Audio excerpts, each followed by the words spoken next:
NEET தேர்வு இல்லாத மருத்துவத்துறை சார்ந்த படிப்புகளுக்கு Vinayaka mission school of allied health science, Chennai, Pondicherry, Salem. விவசாயிகளுக்கான பயிர்க்கடன் தள்ளுபடி குறித்து தமிழக அரசு இன்று முக்கிய அறிவிப்பு வெளியிட்டுள்ளது. கூட்டுறவு வங்கிகளில் குறு விவசாயிகள் பெற்ற 50,000 ரூபாய் வரையிலான பயிர்க்கடன் முழுமையாக தள்ளுபடி செய்யப்படுவதாக முதல்வர் விஜய் அறிவித்துள்ளார். இது தொடர்பாக அரசு வெளியிட்ட அறிக்கையில் கூறியுள்ளதாவது: ரிசர்வ் வங்கியின் அரசு கடன் தள்ளுபடி திட்டங்களுக்கான மாதிரி செயல்பாட்டு நடைமுறையின்படி பயிர்க்கடன் தள்ளுபடிக்கான முழு தொகையையும் அரசு 45 முதல் 60 நாட்களுக்குள் முழுமையாக செலுத்த வேண்டும். இந்த விதிமுறையின்படி 2025 மே 1 முதல் 2026 பிப்ரவரி 28 வரை விவசாயிகள் பெற்ற பயிர்க்கடனானது கீழ்கண்டவாறு தள்ளுபடி செய்யப்படுகிறது. ரூபாய் 50,000 வரை குறு விவசாயிகளின் கடன் தொகை முழுவதும் தள்ளுபடி. சிறு விவசாயிகளுக்கான கடன் தொகை 50% தள்ளுபடி.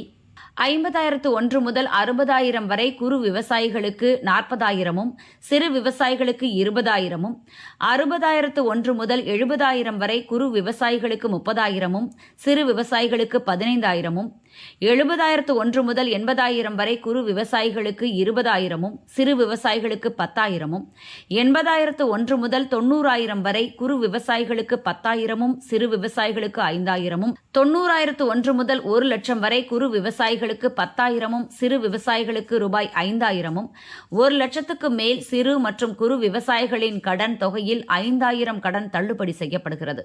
கூட்டுறவு வங்கிகள் மூலம் பயிர்க்கடன் பெற்ற இதர பெரு விவசாயிகளுக்கு தலா 5,000 பயிர்க்கடன் தள்ளுபடி செய்யப்படும். இந்த திட்டத்தால் கூட்டுறவு வங்கிகளில் பயிர்க்கடன் பெற்றுள்ள 14,22,555 விவசாயிகள் பயன்பெறுவார்கள்.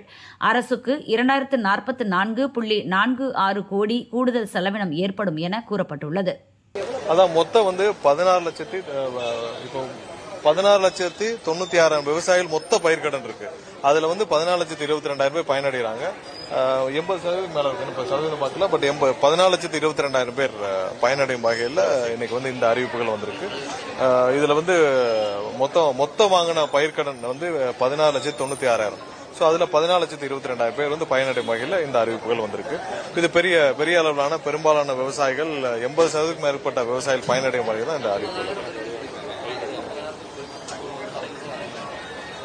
இல்ல, அதுக்கான இதுதான் வந்திருக்கு. அதாவது சிறு குறு விவசாயிகள், குறு விவசாயிகள் வந்திருக்கு. 2.5 ஏக்கருக்கு கீழே, 2.5 ஏக்கருக்கு கீழே இருக்க விவசாயிகள், அதுக்கப்புறம் 5 ஏக்கருக்கு கீழே இருக்க விவசாயிகள். ஸோ அந்த மாதிரி பிரிக்கப்பட்டதான். இது எப்பயுமே பயிர்க்கடன்கள் அப்படிதான் சிறு குறு விவசாயிகளாக தான் கன்சிடர் பண்ணி வரும். ஸோ அந்த மாதிரியான அடிப்படையில் தான் இன்னைக்கு யார் விவசாயிகளுக்கு கடன்களும் அந்த அடிப்படையில் தான் கொடுக்கப்படும். ஸோ அதன் அடிப்படையில் தான் இன்னைக்கு கடன்கள் எவ்வளவு கூடுதல் செலவாகும். இது மூலம் பாத்தீங்கன்னா அந்த அறிவிப்புகளே கொடுக்கப்பட்டிருக்க 2,044 கோடி கூடுதல் செலவினங்கள் அரசுக்கு ஏற்படும். இதன் மூலமாக சுமார் 14,22,000 விவசாயிகள் பயனடைவார்கள்.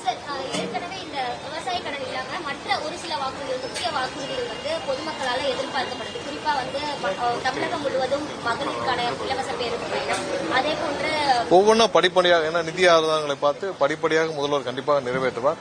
ஒவ்வொரு நாளும் அதற்காகத்தான் நீங்க முதல்வர் பார்த்திருப்பீங்க. எந்த முதல்வரும் இல்லாத வகையில் காலையில சாயந்தரம் வரைக்கும் தலைமைச் செயலகத்திலிருந்து பணியாற்றும் ஒரே முதல்வர் இதுவரைக்கும் தலைமைச் செயலகத்தில் இதான் முதல் தடவை பாக்குறாங்க. மதிய உணவும் இங்கேயே அருந்திவிட்டு இங்கேயே இருக்கிற முதல்வர் ஒவ்வொரு நாளும் ஒவ்வொரு நிமிஷமும் அதற்கான பணிகளை தான் செஞ்சுட்டு வர்றாரு.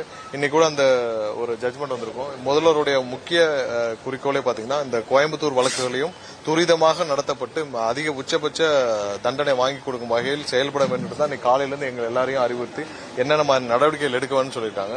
கண்டிப்பா இதெல்லாம் எக்ஸாம்பிள் வச்சு தான் செயல்பட்டு இருக்கோம். ஒவ்வொரு நாளும் மக்களுக்கு என்ன ஆக்கப்பூர்வமாக என்ன செய்ய வேண்டுமோ அது எல்லாம் எங்களை முடக்கி விட்டுருக்கோம். அதை நோக்கி தான் நாங்கள் எல்லாம் பயணிச்சிட்டு இருக்கோம்.